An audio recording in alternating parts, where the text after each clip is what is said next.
exciting. We're having a comedy show. It's free. You can come join if you want. Thumbs up. So fun. They're all riding bikes together. So cute. This is so exciting. I'm so happy to see you all. I'm holding a bottle of water because I'm honestly not hydrated enough for the day. Thank you guys so much for coming. This is going to be a really great show. Yes. Sit in. We only lost one balloon today to a violent stabbing.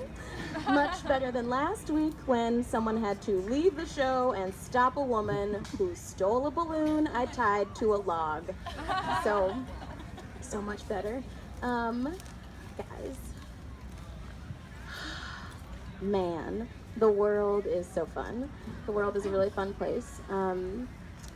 I have been just ignoring the world for like 4 days. Let's call it 4 days. And just sending people just endless waves of like, I'm so sorry, I didn't respond to you. And then being like, everyone's so racist and the world's awful. And then them being like, oh, I get it. You know, just like, I'm so sorry, I didn't order the coffee for the cafe and no one has coffee this week. And then they're like, why didn't you do that? And I'm like, oh, it's so racism. And they're like, right, you know, no one, who's gonna challenge that? Who could possibly have anything to say in response? Like, I know everyone's racist, but we really need you to meet that deadline. So, you know, it's really quite great. Oh, they're leaving. No.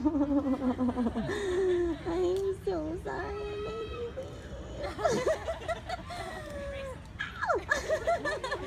Maybe everything's totally fine. Goodbye, guys. Now I call attention to them. I have to say goodbye. It's a perfect day to be in the park right now.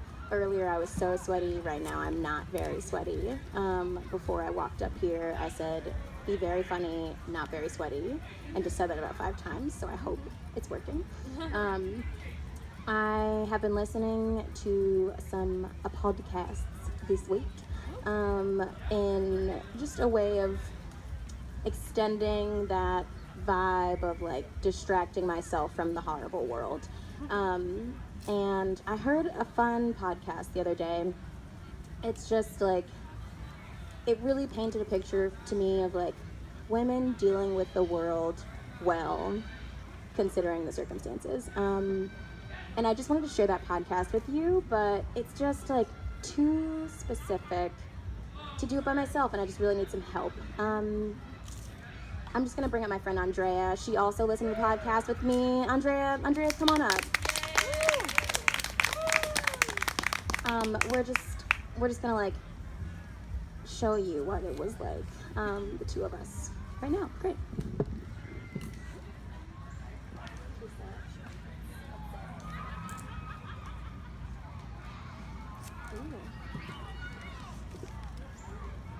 All right.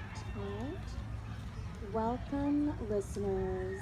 Welcome back to The Devil Wears Deep, our gardening podcast. It's an organic gardening podcast, don't you forget it. Organic is the way, the truth, and the light. We are your hosts. I am Ginger Banks. And my name is Iris Washington. Now, let's just get into it, Iris. This week has not been easy. No, it's been very difficult, and I found myself handling my spade in a very jerking motion, much like I did when I first got into gardening. My therapist originally suggested that I garden to deal with my stress, and it has now become an intimate part of my life, thanks not for nothing to Iris. And what a lovely day it was when gardening brought us together. Andrea, oh, whoops, not your name. That's my pre-gardening name. My post-gardening name is Ginger. Yes, her chosen garden name. Ginger's therapist, a lovely gal named Guinevere, and a personal pal of mine, introduced the two of us at a beautiful ceremony of the summer solstice, and we've been together ever since. on the podcast, of course. And so, listeners, we want to talk to you about some coping mechanisms that we've been into given the circumstances of such horrific racism and such this week.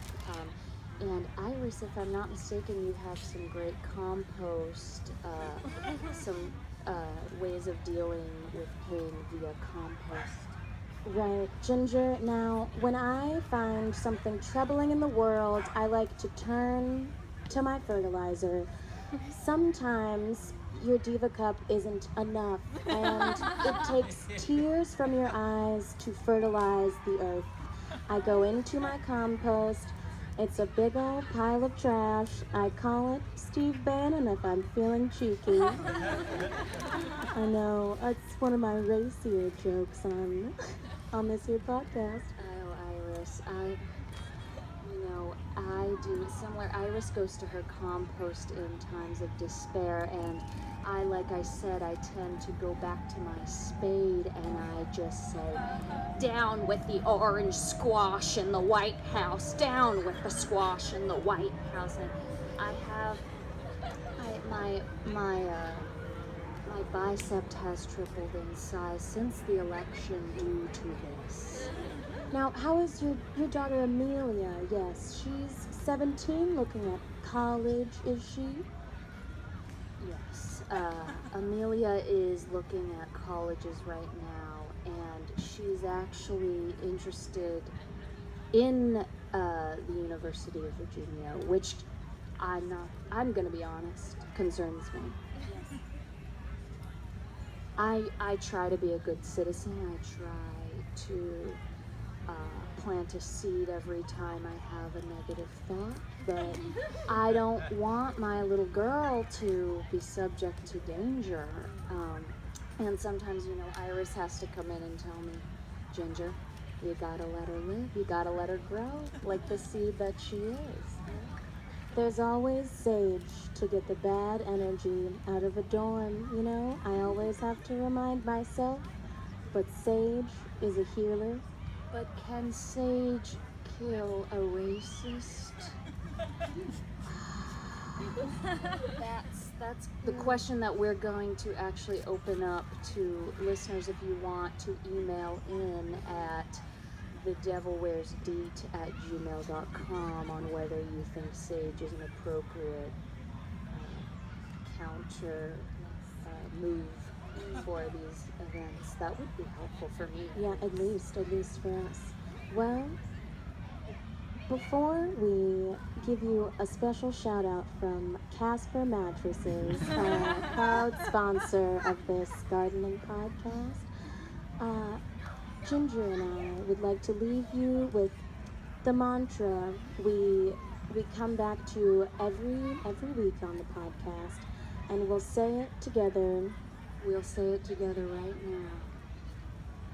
A boat is the way to the future. Thank you.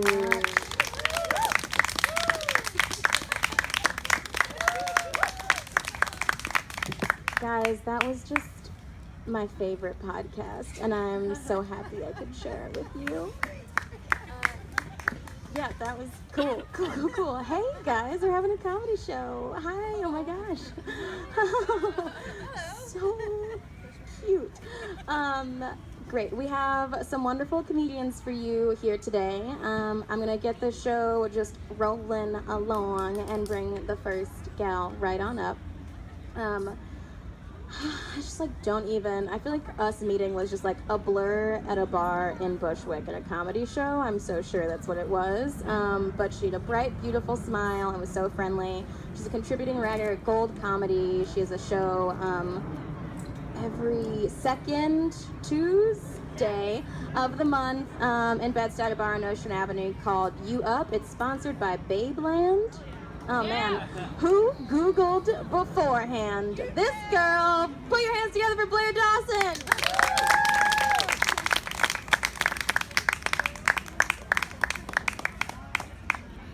Keep it going for your host, Nadia. Oh yeah. I also would like to let you know up top that there will be discussion of narcotics and intercourse. So be warned. Maybe you want to take a lap. Take a lap. Perhaps. It's up to you. I don't know if you want to have the talk. Anyways. Hello, my name is Blair Dawson. This feels like summer camp all over again. So let's play some games. Let's get to know each other. I'm looking into your eyes. Can I get confirmation that that is okay? Say yes. Yes. Yes, okay. Let's play a game called Would You Rather. Excuse me, miss. Would you rather kill your father or kill your mother? Okay, if you were to kill one of your parents tomorrow, which one would it be? Excuse me. Okay, who? My father. Correct! The answer is always Dad. I would kill my father because my mother works in IT, and if it means I never have to go to a genius bar, goodbye, Dad! Okay? What I thought too. Exactly. We're on the same page. We're connecting. We're mind melding. We're here together on this universe. Second game. Are you ready? Say yes. Yes. Okay. We're going to play a game where I give you an impression and then you're going to guess what that impression is. Impression number 1. You're a big bully, John. Okay. Excuse me, sir. Who was that? I have no idea. Okay, excuse me, my dear friend, who was that? Your father? Very close. That was Elizabeth Warren being held at the forehead by CEO John Stumpf. Impression number 2. Are you ready for it? Say yes. Yes. Okay. This sauce is weak, like American naan. Okay, dear friend in the back, who was that? Yes! Yes, she got it, but quick additional note. What was Putin doing? Okay, it was President Putin eating spicy hot wings. Okay, last impression. Are you ready for it? Say yes. Yes. Okay. As men, do you feel confined by gender to have short hair? Because this feels so good. This feels so good. Okay. Excuse me, sir. You're chewing. I won't bother you. Excuse me, sir. Who was that? Excuse me. Who? Jesus? Very close. That was me on Ecstasy last weekend. I spent 3 hours today trying to find the song I peaked on. I messaged my mother saying, hey, you know this cool, chill funk song that goes like, da da da da da da ba da ba. I sent a voice memo. She'll be getting back to me shortly. I love listening to music in the city, these streets, having my headphones on, and then people guessing what you're listening to. Like, ooh, Blair, you're so mysterious. Ooh, Blair, you're so aloof. Ooh, Blair, what are you listening to? Nothing. My phone's been dead for 4 hours. This is a very attractive view of people. Give it up for yourself. You're all really hot. Do you guys feel sexy? Say yes. I feel like sexy is, as I grow older, is a matter of state of being rather than physical appearance. And I know this because, not bragging, I was very, very attractive in high school and no one tried to me. Okay? I filled in the blanks. You can guess. Okay. And I once overheard this boy say, I think Blair is really hot, but I'm not attracted to her because of her personality. Very hurtful to know that you are living proof that a teenage boy will not fuck anything. Okay? It got better for me though. I lost my virginity in college when I developed a sense of self-worth. Yes. Yes. Do you, my dear friend, remember the name of the person you lost your virginity to? I can't get up to you. I want to get real personal and get to know your heart and soul. Anyways, what was the name of the person you lost your virginity to? Last name. Look him up on Facebook. Look him up right now. Joey, I don't remember. Isn't that always the case? The person I lost my virginity to was named Jack McInerney. Yeah, sounds like I lost my virginity in a foursome to Jack, Mac, and Ernie.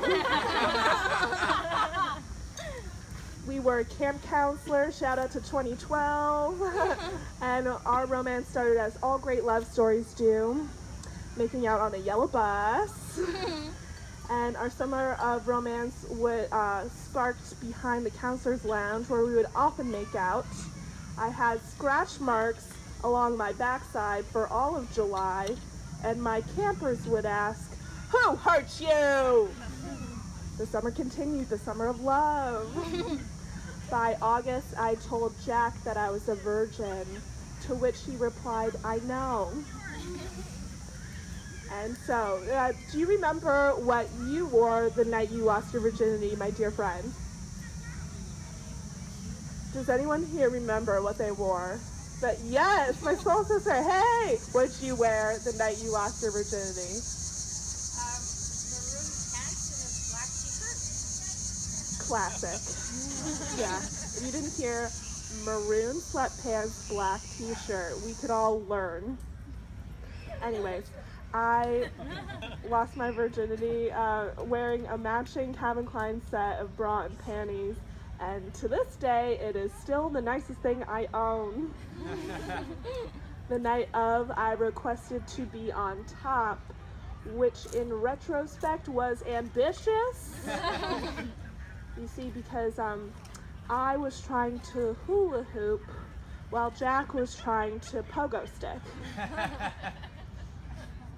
I'm trying to date now as an adult lady. I have a crush on someone now. And what do you do when you have a crush on someone?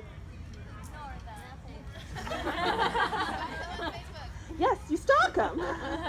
You stalk them on Facebook. I take it a step further and I stalk them on Venmo. Yes. The person I currently have a crush on is a lady. I've never had a crush on a lady before. And you know, I've been thinking back to how men have asked me out, and you think it would be so easy to be like, "Hey, you want to get drinks sometime?" But then you just blurt out cool tits instead. Last night I was walking home and a guy pulled me aside to be like, "Excuse me, miss, you look intriguing." So I put my headphones on and I crossed the street. He yelled at me, he called me a bad word. And so I was like, "I'm sorry, sir. You should have told me I had cool tits." I was recently set up on a date, and getting set up is a little risky. Ooh, a tripod. These are always tricky. It's a little risky when you get set up by your friends, because when you find out how attractive your friends think you are, like, "Oh, Greg is what you think of me?" Greg looks like if E.T. went on a cocaine bender. Okay? We kissed.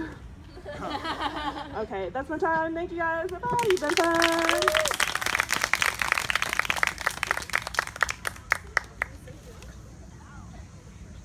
Guys, people don't hug when you come on and off stage at regular comedy shows, but I've made it a thing that I've forced everyone to do it, so new horizons.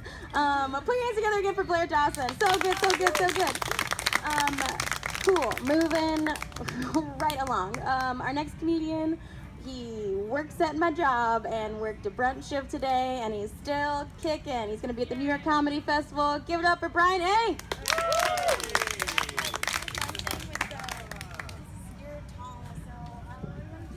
Thank you, Nadia! And one more time for Nadia.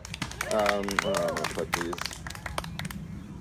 You all need to take a deep breath. I know the last time any of us saw a white man talking into an amp speaker in public, it was not nice things he was saying. So, get used to this look right now. I gotta tell you guys, I went on the worst luau ever a week ago in Virginia. It was awful.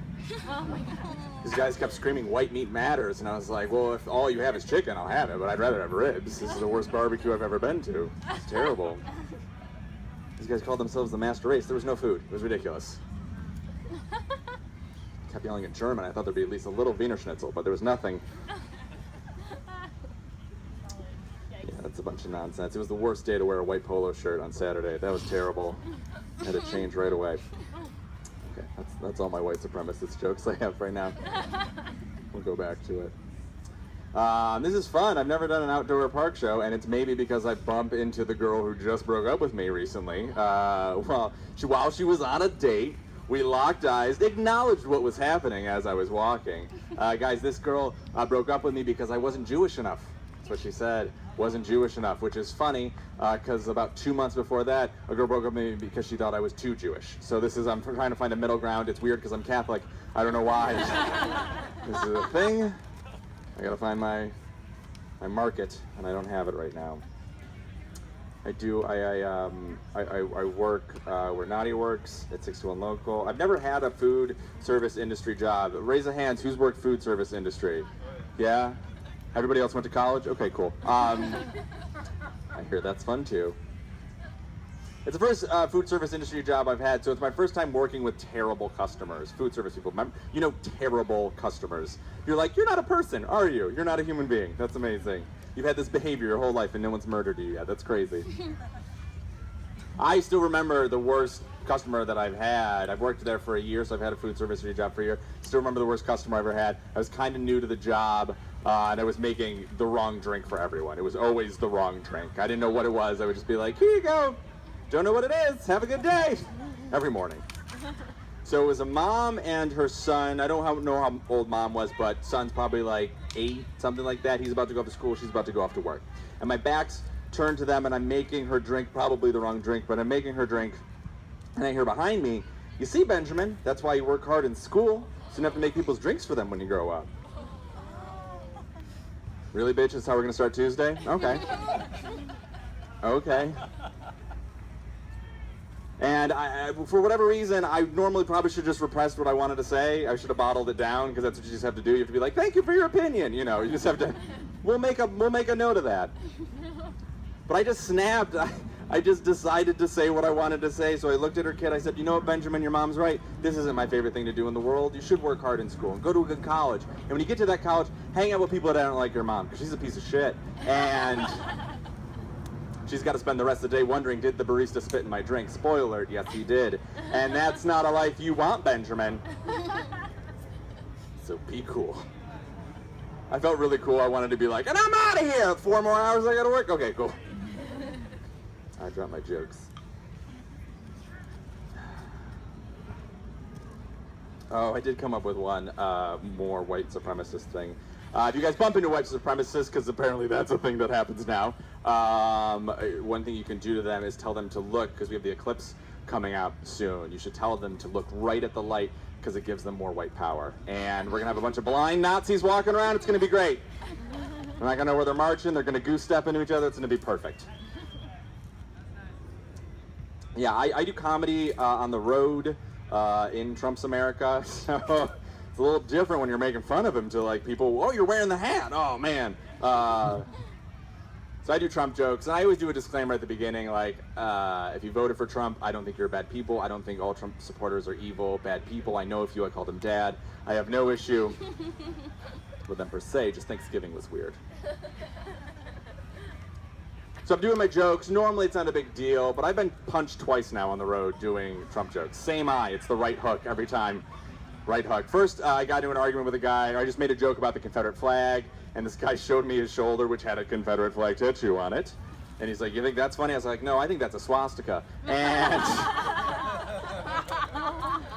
punched me. That was a stage punch. Then I was on the road, and I was doing more Trump jokes, and I got into it with this guy, and it wasn't a big deal. I was trying to de-escalate the situation, and he said, well, it doesn't matter what my opinion is anyway, it's all ruined. And he pointed across the room, and across the room was a Muslim couple. He's dressed very traditionally, but she has a hijab on. And so obviously that's what he thought was the bad thing. And I gave this big speech about, you think what you're doing makes America great, they are what makes America great, and this whole thing wasn't my funniest stuff, but it was a big speech. And the guy had to be escorted out because he was getting so rowdy and this and that. There was some applause, there was also some awkwardness like there is right now. And I finished the show, and if you guys ever get kicked out of a comedy club, you'll learn what he learned, and that's that security only has to take you as far as the door. You don't need to go any further. You can wait a half an hour for the comedian who made fun of you and implied you had a small penis while you're getting kicked out of a comedy club. You can wait for him at the door, and that's what this gentleman did. So he waited for me, we started arguing a little bit, and he punched me right in the face. And these are actually the glasses I had on when I got punched, and if I've ever heard an endorsement for Warby Parker, that's it, that's the one. Glasses so strong, they can take a biggest punch. So I get punched, my glasses fall off, and I'm like, shit, I'm in a fight. Let's see what I've learned from movies. I was watching some Luke Cage last week, let's see what I picked up. So I get punched, and I'm about to try to fight this guy or do whatever I thought I was going to do. And at this time, audience members started leaving also because the show was over, and the Muslim couple had also exited. And guys, the woman in the job, she knows Krav Maga. Came up to the dude and dropped him. Did an elbow grab, back of the knee. He went down to the ground. Security came. Cops arrested him. It was the greatest moment ever. I looked at her. I was like, "You're Wonder Woman. You saved me. Thank you." I could have got him before he hit me, but that's fine. That's no big deal. So yeah, that's what's going on out in the world. I'm gonna leave you guys with something good. Those aren't my jokes. You guys having fun? Yeah. What pocket did I put my jokes in? Left one behind? Oh my gosh, you're good. I'm worried about Alzheimer's. I'm nervous about that. My grandma has it, and it's awful. It's a painful, terrible disease to watch, but she forgets how much of a racist and homophobe she is, so that's good. That's nice. That's tough for my sister. My sister's gay, so she has to keep coming out to my grandma every single day when we visit. Oh, Ellie, who's your friend? She's got that haircut like Ellen I like so much. Oh, no! Every time. Oh, I was visiting my mom and my family recently. I'll leave you guys with this. I was visiting my family. It was vacation for us, but it was family vacation, which isn't really vacation. It looks like vacation. There's sunshine, there's, things, but it's just, instead of friends, it's just the people asking you why you're not married yet and why demanding you call more. And apparently I'm shorter. I don't know what that means, Aunt Tara, but thank you. But I realized my mother's a very weird person. I've always known this, but she's a very weird person. And I shouldn't say weird, she's a very spiritual person, which is weird because we're Catholic. I don't know why, my aunt's a nun, we're that Catholic. But she's a very spiritual person. She's the person that does the thing where, when leaves go by or, sun cuts through a tree, she's like, that's Nana saying hi. She does that. Or if there's a sunset, she'll be like, that's Jeff giving us a send-off. Everything that happens is a dead relative talking to us. And I do like that. I like that for the most part. That's me remembering someone who's passed on, who I miss. That's nice. But she does it way too much. She does it every day. And I'm like, hey Mom, maybe the leaves are falling because it's October, and that's when leaves fall. Maybe it's not a dead relative. But the worst one that she's ever done is when I was growing up, my grandfather, her father, was a volunteer firefighter, and he passed away when I was young. So I was always raised on hearing from my mother that whenever I heard a fire truck, that's Papa. That's Papa saying hi. And as a kid, that was nice. That was a warm little fuzzy feeling for me. And then I became an adult and realized, no, that means someone's home is burning down. That's what that sound means. Someone's worst day is happening very close to where we are right now. That's what the sirens are. Or Papa's a dick, and that's how he'd like to say hello. God's like, I could do a rainbow, man. He's like, oh, no, I was a volunteer firefighter. So I want them to know it was me, so that orphanage, light it up. It's my grandson's birthday, and I want him to know I've been thinking about him. All right, thank you guys very much. Thank you, Nadia. This was so much fun. You guys were great.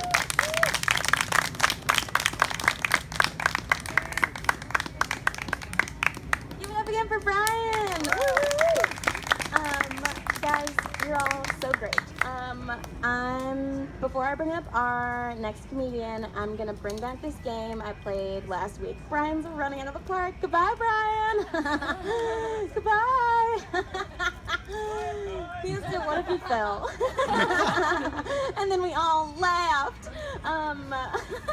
We wouldn't. We're not that mean. I'm gonna bring back a game I played last time called Should I Text Them Back? And here's the fun thing about this game. You need to verbally confirm or refute whether or not I should text them back. 3 quick examples for you this week. Let's just get into it. The first one, a girl I went to high school with, don't know her that well, saw her at an alumni reunion at a rooftop bar, had 2 glasses of champagne, might have agreed to go to a music festival with her, and then she followed up with me on it. Should I text her back? Yes. No. Yes. No, I'm not going to go vault with her. I won't do it. But thank you for being such a great pal. Next. You can text. Yeah, I could be like, oh, so sorry, I'm at gut ball, but I'm at the other tent. Oh no, and just do that all day. That'd be so mean. Next one, a man I've never interacted with before friended me on Facebook and Facebook Messenger. So I guess it's not a text, but still. Messaged me at 5 a.m. saying, hey, you up? Do you like yoga? Should I text him back? No! Why would you text someone at that hour with such a strange question that seems inappropriate, but also, why do you need to know? Last one. We've talked about him before. My consistently disappointing dude I used to be involved with. His name is Hal. He is the name of a 50-year-old Jewish man. His name's Hal Bergold. So sorry. If you know his name, he's gonna see it. I don't care. He never comes to my comedy shows and always says he's going to come and then messages me the day of that he can't come. Today he said, hey, good luck tonight, babe. I'm in the Bronx right now, but would love to catch up soon. Haven't talked to him since the last time he texted me, hey, can't make it tonight, but we should catch up soon. Should I text him back? No! He's awful! He's a disappointing friend, and I don't need to spend my time with him. Lesson for any youths in the crowd: if someone shows you time and time again that they are not worth your time, don't text them back. You can save those texts, but there's unlimited text messaging. It's not the early 2000s, so never mind. Cool, thank you guys so much for playing the game. Should I text them back? It's my favorite game. I think I'm gonna do it all the time. One more. We have one final comedian. He's just such a nice man. And we met at a show. I think we met at Lisa Franklin's show in the West Village. He's an incredible comedian. He is just like everyone who is involved in comedy and knows this guy is always like, hey, solid dude. Every comedian I've talked to has been like, solid dude. So stoked that you're gonna have him in your show. He has this wonderful podcast called You're the Expert, and it's very smart, it's very funny, it's so on trend with the world needing to be educated and giggling these days. Put your hands together for Chris Duffy!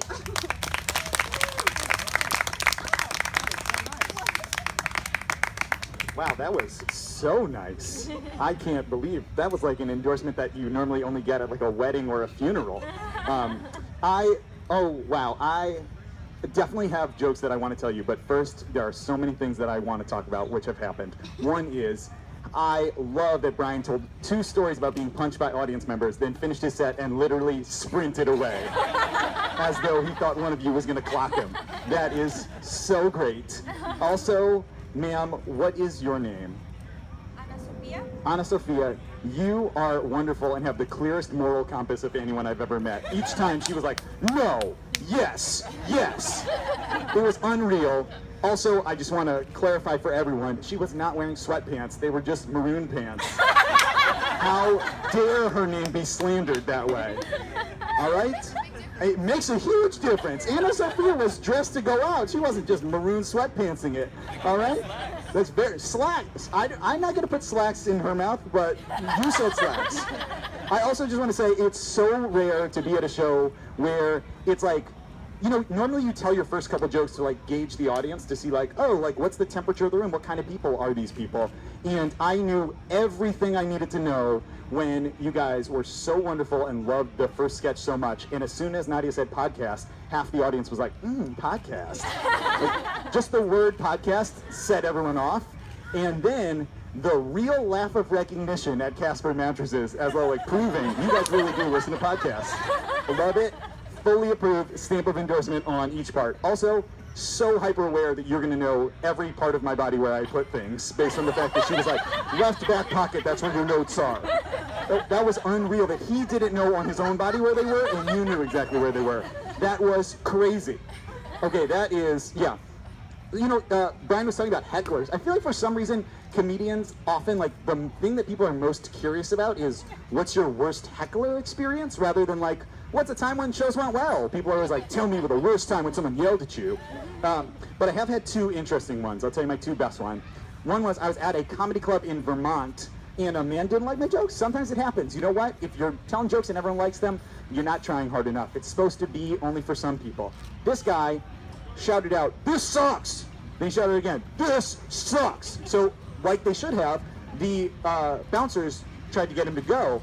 But what they and I didn't realize is as they got him to go, he was on crutches. So he took so long to be escorted out. Like, "This sucks! You can't kick me out!" It was like a full 15 minutes of the show while this man just heckled me as he slowly moved out. And afterwards, it was so extreme that people were like, "I really liked the prank that you pulled with the heckler on crutches." And I was like, I didn't. That wasn't a plant. That was a real angry man. The other best heckle that I've gotten wasn't me, but I was doing a show in Virginia, and the guy before me was doing this like hacky homophobic material, and he goes, "Ugh, it's so hard hitting on girls. I have such trouble hitting on girls, but gay guys are always hitting on me." And there were two gay gentlemen sitting right in the front row, and one of them just goes, "No, they don't." Literally the best joke I've ever heard in my entire life. I was like, if I say something even close to that funny, I'll just retire from comedy forever. So I want to talk to you about, really what I want to talk to you about is, I want to talk to you about love. I feel like I'm at this stage in my life where all of my friends are getting married, and I'm spending all of my money going to friends' weddings. That's like 100% of my budget right now. Like, at this point, when I get a wedding invitation in the mail, it feels like a friendship ransom note. You know, like, bring a tuxedo and $300 to Phoenix, or this friendship is dead. But I do love weddings, and I think they're great. I think it's wonderful to celebrate your love. At the same time, I think we are misguided about what love really is. Like, I think Hollywood and movies and TV have convinced us all that, like, love is this electric feeling where you see someone you've never even spoken to them and you just feel this electricity and it sparks and it's crazy and it's confetti shooting off in the air, and like that is all wonderful, but I actually don't think that's what you should be looking for, right? My theory is, so I've been married for 1 year. I've been together with my wife for 11 years, and the thing that thank you, yeah, that's not my wife, but it would have been perfect if she was the only one who was like, woo! I truly believe that the most romantic sentence in the English language is not, "I love you." It's, "I could live with that." Right? Here's what I'm thinking. I think you shouldn't be looking for someone where it's like sparks and flames and all that stuff. That's great. I think you should be looking for someone where you can show them your strangest, weirdest quality, and they can show you their strangest, weirdest quality, and you both say, "I can live with that." I think that you don't have to love it even. You just have to say, "I can live with that." That is the most romantic thing. So for me, my strangest, weirdest quality is that I will travel the country telling roomfuls and parkfuls of strangers my wife's weirdest thing. And my wife's weirdest thing is that she is an extremely strange sleeper. So I think there are kind of two sleepers. I'm what I call a light switcher, which means that when I want to go to sleep, I turn off the light switch and I'm good. I'm such a good sleeper that I have gone to sleep on a Bolt bus. And Bolt bus, their slogan is, "You won't be able to sleep on this bus." And sometimes we're on fire. My wife is what I call a doomsday prepper, because hours before the apocalypse that is sleep, she has to start preparing. So legitimately, at 5 p.m., before the sun has even gone down, we have a rule in our house that we have to stop talking about politics. No more political discussion, because if we start talking about it, then she'll like start fixating on it and not be able to sleep while she just stays awake thinking about the state of affairs in the world. So no more political discussion after 5 p.m. And look, here's my take on politics right now. I think that we're at a place where one person says, hey, we should all drink a gallon of Clorox bleach. And everyone goes, no, no, no, that's crazy, that's poison, that'll kill us. And then someone else goes, you know what we should do? Let's just take a shot of Clorox bleach. And everyone goes, finally, a reasonable middle ground. And we're like, no, I'm like, no, no, that's still poison, that's crazy. Is anyone offended by that joke? Okay, I deliberately wrote that joke because sometimes I'm performing and I don't know what the political makeup of a room is, so I was like, I don't see how anyone could be offended by that joke. I didn't even say whether I'm progressive or conservative, right? I just said something where pretty much anyone could find something that, at worst, you don't like the joke. I didn't think anyone could be offended by it. Turns out I was wrong. I performed in Atlanta, and after the show, a woman came up to me and was like, hey, I work for Clorox Bleach. You can't slam bleach like that. And she was serious. And in that moment, I learned two things. One, there is a woman who works at Clorox Bleach who believes you should drink bleach. And two, it doesn't matter what you say, you're gonna offend someone, so you might as well say what you really believe in. So here's the other thing. Oh, wow, thank you. Wow, amazing. Thank you, Prospect Park, for endorsing that so tepidly. Yeah, the other thing I'll say about politics just right now is it is amazing to me that there is still debate as to whether Trump is racist. I know not in Prospect Park, but like in general, just because, here's my theory. If black people and the KKK say someone's racist, they're racist. Those groups don't agree very often. That's like a rare overlap in those two. We're like, he's racist. Yeah, he's racist. There's no debate anymore. Anyway, political discussion done at 5 p.m. Then, once the sun actually goes down, my wife removes all blue light from all of her electronic devices. We start putting on like Apple Night Shift or Night Watch or whatever it's called. Then she gets into bed. She puts on a white noise machine. She puts an earplug in one ear. She puts a meditation podcast in the other ear. She puts a breathe right strip on her nose. She puts a blindfold on. She puts a mouth guard in. She wraps herself in the blankets, holds her hands like this, and goes to sleep. Legitimately, I have come into the bedroom many times after my wife while she's already asleep and been like, is my wife dead? And like, not just is she dead, but like, did she die? And someone came in and arranged her beautifully. Like, she sleeps like she's in a coffin. And normally, that is fine. That's like her weird thing, and you know what? I can live with that. But we moved into a new apartment.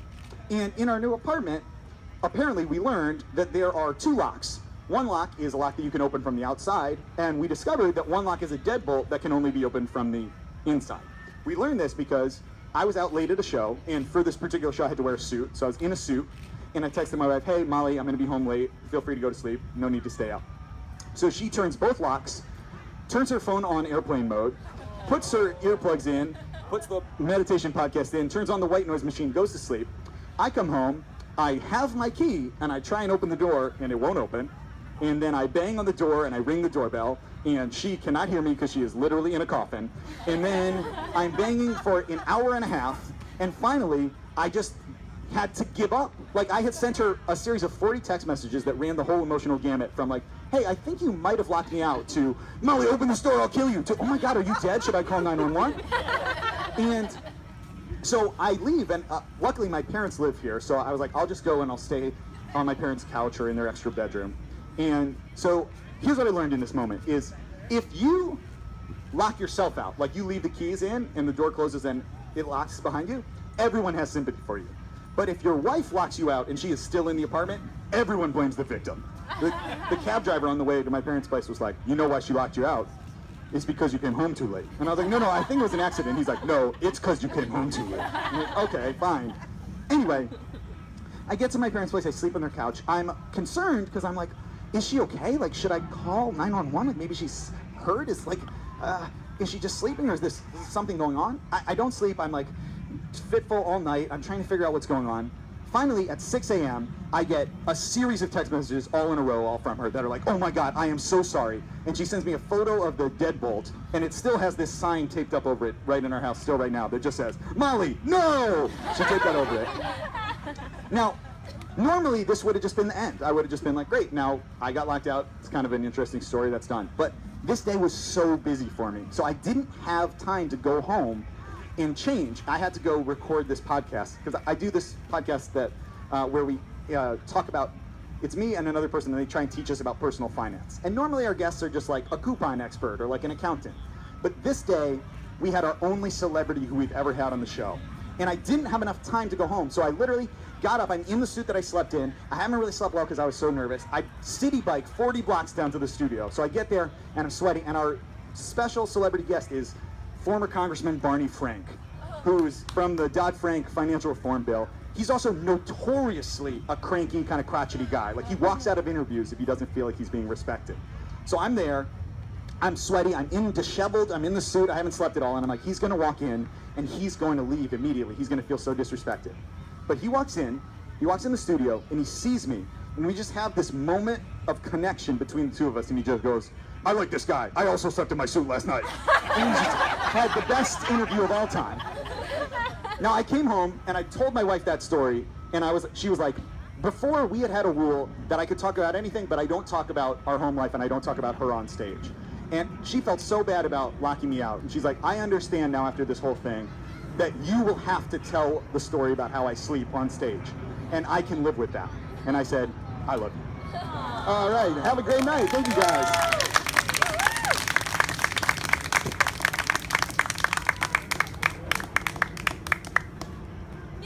For Chris! He's so great!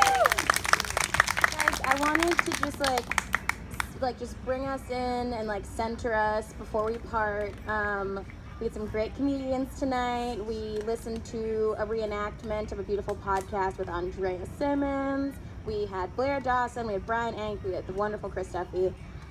In this sock, I have a surprise. This surprise is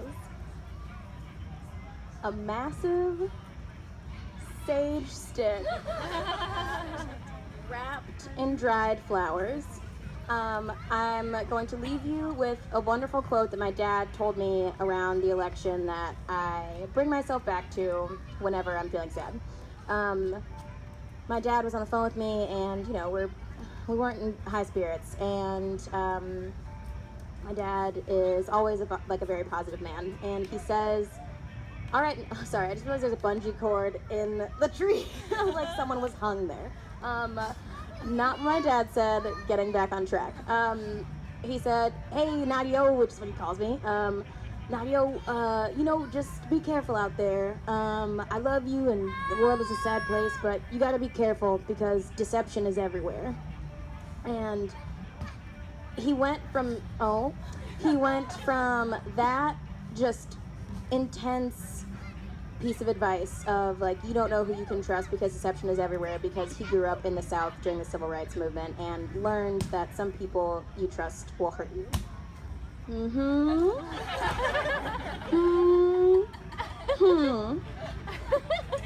Are we picking up on the cues of not causing harm? Okay. Not where I was going, but I'm glad about where it's ending up. And in the same breath, he went, Nadio, your mom put a hand on a statue of penis today. Do you want to see a photo of it? And just like the drastic shift of deception is everywhere. Be careful in racist America as it has shown itself. And oh my gosh, your mom did the funniest thing today. Do you want to see it? Should we FaceTime? Just the memory of a goldfish almost, just quickly change. So when something seems sad and you can't find the hope to carry on, even though things are sad, you have to acknowledge them, but then move on and find something funny to leave on. I'm gonna walk around with the sage stick, and you can smudge yourself and get all the bad juju away from you. Thank you guys so much. This has been a great show. Have a good night.